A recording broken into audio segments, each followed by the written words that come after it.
Welcome to the Rim Break Rodeo. We hope this video helps. You start by getting the actual save folder ready and knowing the game title ID. That is essential. Once you have the extracted save, close Dolphin so files are not locked. Make a local backup of Dolphin's entire user folder and the existing Wii title folder. This prevents permanent loss. Then find Dolphin's user directory and navigate to Wii/title/00010000. You will create or replace the directory named with the game's 8-character title ID and put the save data into its data subfolder. Now you copy the extracted save into that title ID/data directory you prepared. Exact names matter, so be precise.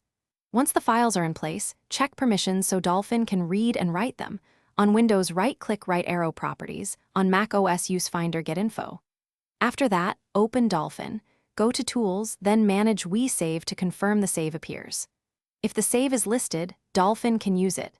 If not, double-check file names, title ID, and that Dolphin was closed during the copy operation.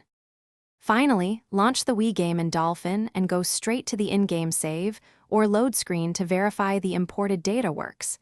This is the only true confirmation. Once working, make a backup copy of that title ID folder so you can restore quickly.